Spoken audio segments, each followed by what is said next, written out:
15절요. 그러나 내가 너희로 다시 생각나게 하려고 하나님께서 내게 주신 은혜를 인하여 더욱 담대히 대강 너희에게 선노라.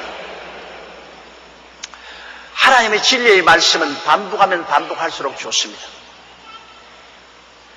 진리라는 것은 여러분 반복하면 반복할수록 좋아요. 예를 들어 말하면 밥 있지 않습니까? 밥은 아무리 먹어도 좋아요. 내가 지금도 기억나는 것은 제가 서대문에 있을 때 교회가 한참 부흥할 때 내 신학교 후배가 하나 있었는데 후배이면서 굉장히 나를 비평하는 사람이에요. 그래서 그는 저 세금제인 강저 저곳에서 교회를 개척을 했다가 교회가 사람이 안 와서 망해서 상하선 기도원 굴에 들어가요. 나는 막 교회가 너무 부흥을 해가지고서 서대문에서 1부, 2부, 3부, 4부, 5부, 6부, 7부까지 막 해적일 거예요. 그런데 그가 교역자들에게 세미나에 가서 한 말이 있습니다. 저 여의도 순복음 교회, 서대문 교회 얼마 있으면 교인들 다 흩어질 것이다. 왜? 조목사 하는 말은 내내 똑같은 말이다. 늘 영혼이 잘 때면 같이 범사에 잘 때면 강건한 긍정적이고 적극적이고 창조적이고 생산적인 사고를 하라. 늘 그 말만 하기 때문에 이제 얼마 있지 않냐면 교인들이 실증이 나서 다 떠나갈 테니 내 말이 거짓말인가 참말인가 보라. 그렇게 선언을 해서 또 그 들은 사람이 또 가만히 있나 내게 와서 다 일러 바치지. 그래 내가 그래 두고 봐라. 교회가 그 사람 말대로 흩어지는 것이 아니라 더욱더욱 자랄 것이다.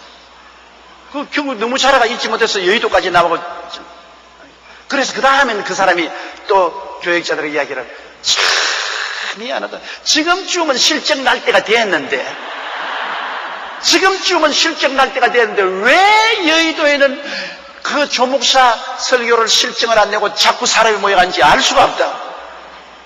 그 사람이 중대하게 잘못한 것이 있어요. 왜냐? 내가 여러분에게 아이스크림만 대접하면 여러분 365일 아이스크림 먹으러 온 사람이 있어요? 안 올 겁니다. 피자만 대접했다면 젊은이들만 남고 여러분 다 없을 거예요. 내가 하는 것을 그 사람 모르는 것은 나는 밥을 주고 있단 말입니다. 밥은 아무리 먹어도 지치지가 않아요. 다른 것은 지쳐요. 과자도 지치고 피자도 지치고 커피도 지쳐요. 밥은 아무리 먹어도 밥은 지치지 않아요. 밥 지치는 사람 손 한번 들어보세요. 밥은 안 지쳐요. 어제 먹었는데 오늘 또 먹고 오늘 먹으면 내일 또 먹고 나는 65년을 먹고 있어요. 그래도 또 밥이 좋아. 요사이 뭐 생식 한다 그래서 내가 생식 좀 해봤는데 밥 생각이 나서 못하겠어. 그래서 그냥 그만두고 밥 먹어요.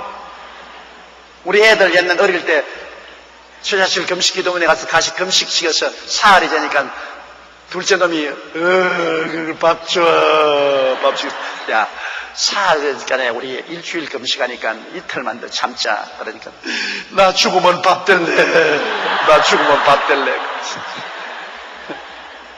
밥이 얼마나 좋은지 죽으면 밥 되겠대. 금식하니까. 또 우리 교회 옛날에 있었던 여전도사님 한 분, 그때는 최자실 목사님, 나 정홍성 전도사님이라고 여전도사님 한 분 서희가 있었는데 그분이 금식을 하고서 그때는 기도원에서 소를 길렀어요. 소가 여물을 씹고 먹고 있는 것을 보고 자기 느낌이 소야 너는 얼마나 팔자가 좋아가지고서 금식도 안 하고 그렇게 풀을 맛있게 먹노. 나는 사람이 돼가지고서 어려운 문제가 생겨 밥조차 못 먹고 이렇게 있단다. 그래서 그 전도사님 하신 말씀이 자기가 그때 소가 그렇게 부럽더랍니다. 소는 마음대로 금식도 안 하고 밥을 먹으니 밥이란 것이 그렇게 좋거든. 그러면 내 후배가 크게 오해한 것은 내가 가장 근본적인 밥을 성도들에게 전하고 있어요. 가장 근본적인 영적인 양식인 하나님의 말씀, 예수 그리스도 십자가 중심의 오중복음과 삼중 축복의 말씀을 전하고 있기 때문에 이거는 밤낮 들어도 좋아요.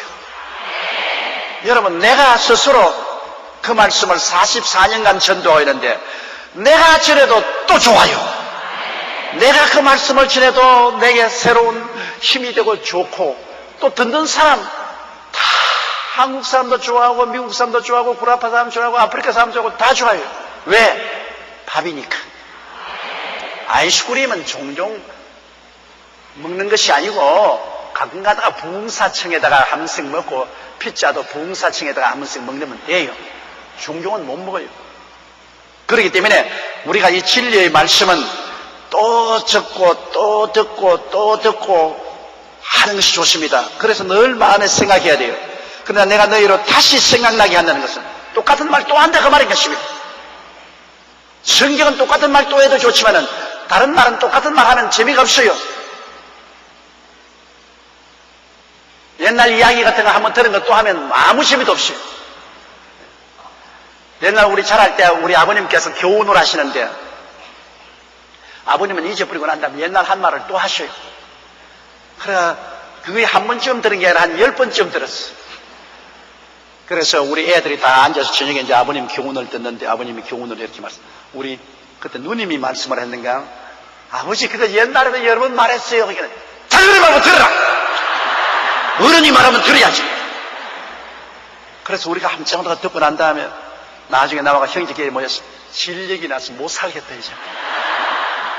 처음부터 끝까지 우리 다 외우고 있지 않느냐. 다 아는 말인데 또 하시니까 이제는 뭐 못 견디겠다.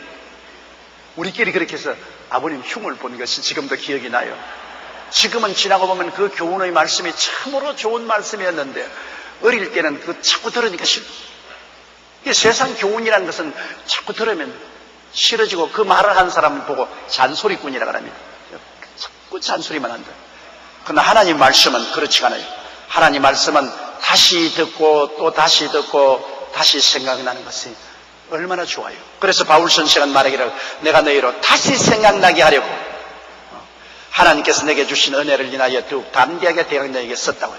편지는 이미 이 말씀은 너희가 아는 말씀인데 아는 말씀을 내가 다시 너희들에게 기억나게 합니다. 그래서 너희가 더 은혜가 넘치게 하기를 바랍니다. 그러므로 하나님 말씀은 여러분 창세기부터 계시록까지 읽고 또 읽고 또 읽고 그래도 새로워요. 내가 44년간 그 성경을 읽었어요. 소설책 하나를 44년간 읽으라 했으면 나 벌써 불태워버렸어. 미칠 거야. 그 44년을 소설을 읽으라 하면. 근데 성경은 44년을 읽어도 또 새로워요. 또 새로워. 매일 성경 읽기 그 책 가지고서 저는 이건데 오늘 분 제가 7월 11일 분을 읽었는데 그거 다 벌써 44년 읽어서 그 내용은 그냥 환하게 알아요. 이름만 내가 못 외우지. 왜냐하면 특별히 레위기에 이름 나오면 정말 괴로워 못 견디겠어. 누가 누구를 낳고 누가 누구를 낳고 누가 누구를 낳고 누가 누구를 낳고 누가 누구를 낳고 누가 누구를 낳고 그래서 내가 아이고 하나님 왜 이런 걸 넣어놨습니까? 뭐 이름도 복잡하고 알 수도 없고 뭐 자꾸 낳았다는 소리 하는데 이 세상에 안 낳은 사람 누가 있어요? 그래서 막 그 장은 읽으면 내가 빨리 넘어가려고 애를 씁니다. 막 땡땡땡 읽고 막 이름도 대가리만 읽고 끝은 안 읽고 그냥.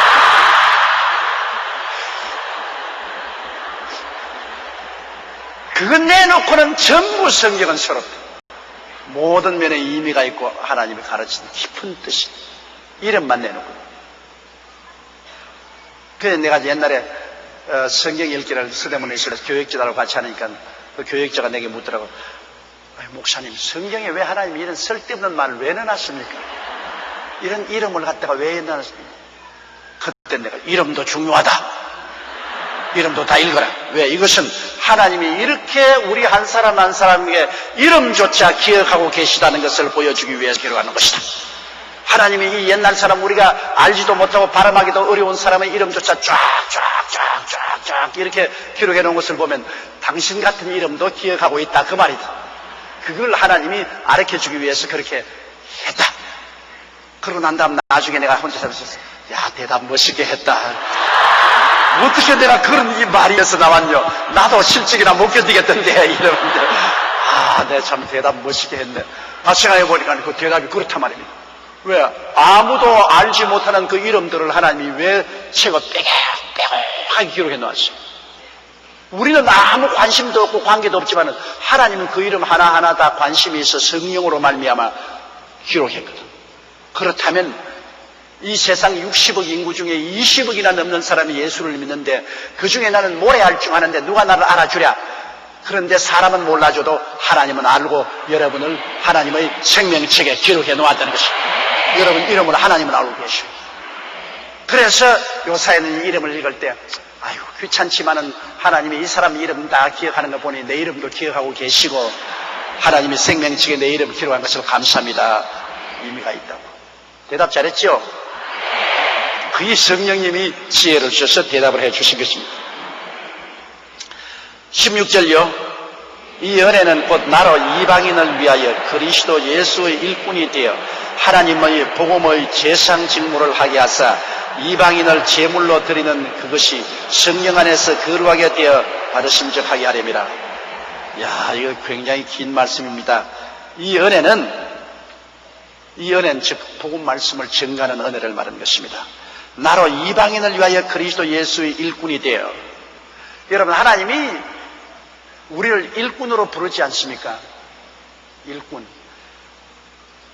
왜 하나님은 저 사람은 부르고 나는 안 부르냐? 여러분 일꾼은 말 그대로 일하는 사람을 부르는 것입니다. 게으른 사람은 주님이 안 불러요. 일꾼은 일해야 일꾼이 되지. 게으른 사람 부릅니까? 셀리더들을 어떠한 사람을 하나님이 셀리더로称지 합니까? 그것은 열심으로 일하는 사람을 셀리더로 하나님이 칭하지 나홀로 셀리더는 하나님이 안 칭합니다. 왜? 일을 안 하니까 나홀로가 되지. 세상에 나홀로가 뭐냐 창피하게. 나홀로라는 것은 여러분 하늘나라에는 있을 수가 없어요. 하늘나라는 예루살렘에서 온 유대와 사마리아와 땅까지 내 정의되라고 했으니 내가 하나님의 일꾼 되었으면 일을 해야지. 이게 논꾼이라고 안 했어요. 논은 논꾼이 아니고 일꾼이에요.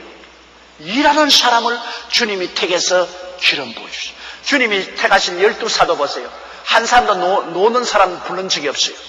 전부 다 물가에서 고기 잡는다고 그물 던지고 혹은 그물 깁고 혹은 세무서에 앉아서 세금 거두고 일하는 사람을 현장에서 주님이 제자로 불렀지 놀고 있는 사람은 제자로 부른 적이 없어요. 오늘날 또 주님께서는 여러분과 나를 택할 때 일꾼을 택하는 것입니다. 게으른 사람은 절대 안 택해요. 주의 종도 일하는 사람을 택하시고, 그리고 셀리더들도 열심히 나가서 영혼을 구원하는 일을 하는 사람을 하나님이 셀리더를 택해서 기름 부어주시고 죽을 주시고. 셀리더도 뭐 해도 좋고 안 해도 좋지. 그렇지 않아요. 하늘나라는 하나님이 일꾼으로 인정한다는 것은 굉장한 영광입니다. 왜냐? 하나님의 나라를 위해서 일꾼으로 일했으면 일꾼에는 반드시 뭐가 나갑니까? 월급이 나가요. 하나님이 일시켜놓고 공짜로 부르지 않습니다. 일꾼은 반드시 일한 데 대한 대가를 주시는 것입니다. 우리가 셀리더로 됐다는 것은 하나님이 하늘나라에 대가를 예비해 놓았다 그 말씀입니다. 천당에 가서 대가를 받아요. 지상에서도 대가 받을 뿐 아니라 천당에서 가서 대가를 받아요. 이 일꾼이 못 된다는 것은 너무나 슬픈 일입니다. 왜? 일하는 소에게 망을 씌우지 말아야겠지. 노는 소에게 망 씌우지 말아 안 했어요. 노는 소는 입 막아놓아 하거든요. 일하는 소는 일꾼은 망 씌우지 말고 마음대로 뜯어먹게 해라. 마음을 뜯어먹게. 그럼 우리가 셀리더로서 일을 할 때는 우리가 망을 안 씌우기 때문에 기도해도 응답도 오고 하늘나라에 가시도 하나님이 많은 축복으로 채워놓습니다. 일 안 하는 사람에게 주님께서 망을 씌워버리죠. 일꾼입니다. 그럼 바울 선생도 이방인을 위한 그리스도의 일꾼이 됐다. 하나님께서는 베드로는 유대인들을 위해서 일꾼으로 만들었고 바울 선생은 이방인을 위해서 일꾼으로 만들었고 이방인을 위한 일꾼으로 만들었고 일꾼은 여러분 자기 마음대로 일터를 택하지 못합니다. 일꾼은 주인이 시키는 일을 해야 됩니다. 주인이 시키지 않은 일에는 소용이 없습니다. 주인이 너는 동대문 시장에 가서 오늘 물건을 사오너라. 동대문 시장. 아니요, 나는 남대문에 갈래요. 그럼 뭐 그건 일꾼으로 파면당하죠. 일꾼은 주인이 시키는 일. 그러면 우리는 하나님께서는 저에게는 너는 여의도 순복음교회에서 일하라. 그러므로 나는 죽기 아니면 살기로 여의도 순복음교회에서 일을 해야 돼요. 왜? 하나님이 나를 여기서 일하라고 일꾼으로 불러주셨습니다. 그럼 여러분은 너희는 이 서울에 수많은 교회가 있지만은 너희는 여의도 순복음교회에 가서 성도가 되고 그곳에서 일꾼이 되라. 하나님이 시킨 대로 왔어야지. 우리가 주인이 아닌 이상 우리는 종이요, 시종이요, 모섬이요, 일꾼이기 때문에 주인이 시킨 대로 해야 돼요. 그 바울 선생은 여러 번 그는 예루살렘에서 복음 전하고 싶었습니다. 그래도 하나님께서 너는 이방으로 가라. 결코 바울 선생이 예루살렘에서 일하고 싶어서 죽지 아니면 살기로 예루살렘에 왔다가 거기서 일하려고 하다가 체포되어서 그 다음 난 로마에 가서 목배임을 받았습니다. 예루살렘에 오지 않고 그냥 이방에만 있었으면 바울 선생은 더 오래오래 사시면서 더 많은 일을 하셨을 거예요. 예루살렘에 올 때 성령이 처체 예루살렘에 가면 감옥에 들어가게 되고 목숨까지 위험하다고 경고를 해도 바울 선생은 나는 그리스도를 위해서 죽기로 작정했다. 그는 예루살렘의 미련을 잊지를 못했어요. 결국 예루살렘에 하나님이 가지 말라고 자꾸 하시는데도 불구하고 예루살렘에 고집을 부리고 와서 체포되어서 로마에 가서 참수형을 당했어요. 일꾼은 여러분 주인이 시키는 대로 가야 돼요. 베드로는 유대인에게, 바울은 이방인에게 일꾼으로 보냈어요. 그래서 이게 바울 선생은 이게 말하기를 내가 너희로 다시 이 은혜는 곧 나로 이방인을 위하여 그리스도 일꾼이 되었다. 그렇다고 유대인에게 전도 안 하는 건 아니에요. 전도하지만 주로 부르심을 받은 것이 이방인을 위한 그리스도 일꾼이 되었다. 일꾼입니다. 자기가 주인이 아니에요. 그래서 하나님의 복음의 제사장 직무를 하게 하사. 제사장이라는 건 뭡니까? 제사장이라는 것은 유대인들 제사 직무는 제물을 가져옵니다. 속죄 제물, 속건 제물, 번제물, 감사 제물, 무슨 함업 제물, 제물을 가져오면 그 제물을 죽여서 하나님 앞에서 피를 뿌려서 속죄를 해주고 축복을 가져오는 이런 역할을 하는 거예요. 오늘날 우리는 제사장인데 그러한 짐승의 제물을 드릴 필요가 없는 것은 우리는 하나님의 아들 예수 그리스도가 이미 영원한 제물이 되었으므로 오늘 제사장은 이 예수 그리스도의 제물을 사람들에게 전도하고 예수 그리스도를 통해서 축복해 주는 것이 제사장인 것입니다. 그런데 오늘날 제사 직분은 여러분 목사만 가진 게 아닙니다. 여러분 모두가 다 예수 믿는 사람은 왕 같은 제사장입니다. 따라 말씀해서 나는 왕 같은 제사장이다. 유대민족은 오직 레위 계통의 제사장만 제사장이 되었지만은 오늘날에서 예수 믿는 사람은 모두 다 제사장입니다. 여러분이 다 예수 그리스도라는 우리 제물, 영원한 제물, 이 그리스도의 복음을 전해서 그 보혈로 사람들의 죄를 용서받게 해주시고 이 그리스도의 제물을 통해서 사람들이 복받도록 전하고 기도해주고 모두 다 우리 제사장 역할을 해요. 여러분 다 제사장이에요. 제사장의 역할을 꼭 해야 돼요. 제사장이 그냥 가만히 있으면 안 돼요. 그러므로 우리는 항상 다른 사람들에게 그리스도의 보혈을 전도해서 죄 용서를 받게 해주고 또 믿음이 약하고 고난당한 사람은 제사장으로 그들 가서 회개시키고 축복해주고 힘을 주고 하는 이 제사장 역할을 하는데 바울 선생은 이방인의 일꾼으로서 하나님의 복음의 제사장 직무를 하게 한 것입니다. 그래서 이방인을 제물로 드리는 그것이 성령 안에서 거룩하게 되어 받으심 좋아합니다. 이게 바울 선생께서는 이방인을 예수 전도해서 하나님의 제물로 드리겠다. 예수님은 영원한 제물이지만은 예수 그리스도를 믿고 난 다음에 구원받은 이방인들조차도 제물은 하나님을 기쁘시게 하는 것이기도 이방인을 하나님이 기쁘시게 하는 산 제물로 이방인을 하나님께 드리겠다. 우리의 영원한 제물은 예수님이 것입니다. 그러나 예수 믿은 사람도 그리스도와 함께 우리가 산 제물이 될 수가 있는 것입니다.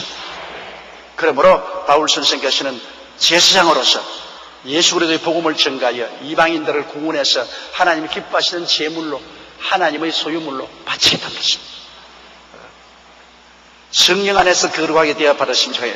우리가 성령이 우리를 거룩해 하지 우리 힘으로 거룩하게 안 되지 않아요. 우리가 복음 전도하고 예수를 믿고 구원을 받아도 우리가 거룩하게 되는 것은 성령이 오셔서 감화 감동하여 우리를 회개시키고 통회하고 자고하고 거룩하게 만들죠. 우리 힘으로는 안 돼요. 여러분, 맹숭맹숭한 맨밥 먹을 수가 없잖아요. 아주 밥이 안 넘어갈 때는 물에 말아서 먹으면 잘 넘어가요. 사실은 물에 말아 먹는 것이 위장에는 안 좋아요. 왜냐, 위에는 위액이 나오기 때문에 위액이 밥을 소화하는데 물을 먹으면 위액을 희석시키기 때문에 소화를 못하게 합니다. 그런데도 불구하고 옛날에 소화 잘 못하는 사람은 그냥 먹기가 곤란하니까 막 밥을 막 물에다가 탁 들어가 막 툭툭 말아가면 물 처먹는, 그러기 때문에 소화가 안 되는 겁니다. 그러므로 밥은 위가 약할수록 꼭꼭 씹어서 물을 적게 먹으면 소화액이 tuy어서 소화가 되죠. 그러나 물 없이는 아무 음식도 못 먹는 것처럼 여러분, 우리가 하나님 말씀을 먹을 때도 성령이 오셔서 함께 우리 말씀을 먹도록 해줘야 우리가 섭수가 잘 되는 것입니다. 맨밥만 못 먹어요. 이 외국 사람들은 시어리얼이라고, 여러분도 시어리얼 많이 잡수시죠? 한국말로는 시어리라는 말 없잖아요. 그죠? 밀이나 쌀이나 박산 튀긴 거. 박상이라 그러죠. 박산. 황 하는 거 뭐라 그럽니까? 그거. 튀김. 홍튀김? 그 경상도에서는 박산이라 그래요. 박산. 그 어떤 사람이 우리 교인이 내게 항의를 해봤어요. 왜 목사님이 자꾸 경상도 말을 하느냐? 그래서 내가 대답을 했습니다. 나는 어머니 젖꼭지 물고서 배운 말이 그 말밖에 없으니까. 그 어떻게 내가 고치냐? 나는 학교에서 표준말을 배웠지만은, 그러나 말할 때마다 표준말이 나오는 게 아니라 어머니 젖꼭지 물고 배운 그 말이 자꾸 나오니 어때 하나 용서해 주소. 근데 자관, 그 미국 사람들은 그걸 아침 식사에 넣고 그거를 먹어요. 보리나 쌀이나 튀긴 것, 뻥 하고 튀긴 것, 기름에 튀긴 건 아니고요. 그냥 맹것을 먹으면 못 먹어요. 그게 어떻게 먹느냐? 우유를 부어야 돼요. 우유를 부어가지고서 우유하고 섞어서 먹으면 아주 맛있게 먹는다고요. 그와 같이 여러분, 말씀은 바로 이 튀김과 같은데, 튀긴 그거인데 거기에 성령의 우유를 부어야 돼요. 성령의 우유를 부어야 맛있게 먹지. 맛있게 먹지. 그러므로 하나님 말씀은 반드시 성령이 함께 하셔야 맛있게 먹을 수 있고 변화를 받을 수 있죠. 그 바울 선생께서는 그냥 복음을 전하는 것은 아닙니다. 예수 그리스도의 복음을 전해서 사람들을 예수 믿게 하시되 성령으로 함께 역사하여서 성령이 그들을 예수 믿고 거룩하고 변화되어 하나님을 기쁘시게 하는 제물이 되게 하신 것입니다. 복음 증거는 반드시 성령의 역사가 있어야 돼요. 그럼 성령의 역사는 어떻게 오느냐? 기도하지 않고는 성령의 역사는 절대로 안 옵니다. 그냥 말씀 증거하는 건 언제나 할 수 있어요. 말씀 증거는 내가 연구하고 공부하고 원고 작성해서 그 원고대로 설교할 수 있어요. 그러나 그 말씀이 사람들에게 은혜가 되고 축복이 되는 것은 말씀과 함께 성령의 영향력이 있습니다. 그럼 성령의 영향력은 기도 안 하고는 절대로 안 옵니다. 그냥 말씀 연구는 안 돼요. 그렇기 때문에 주의 종의 큰 부담은 하나님 말씀을 준비하고 난 다음 하나님이여 여기에 성령의 기름 부으심을 달라고 하나님께 애를 하고 간절히 기도해야 되는 것입니다. 애타는 기도를 해야 돼요. 저도 여러분 말씀 준비하고 난 다음 항상 이게 주여 성령 주시옵소서, 성령 주시옵소서, 성령 주시옵소서, 성령이 오지 아니하시면 이 일을 어떻게 할 수 있습니까? 평생을 부르신 것이 그것입니다. 성령의 기름 부으심이 안 오면 도저히 할 수 없는데 성령이 강물같이 넘쳐나면 말씀이 얼마나 맛있게 전파될 수 있는지 몰라요. 바울 선생은 그냥 복음의 제사장으로서 직무를 한 것이 아니라 성령의 거룩하게 하신 능력과 합쳐서 하니까 사람들이 구원받고 성결화되고 변화받죠. 놀라운 역사가 일어나죠.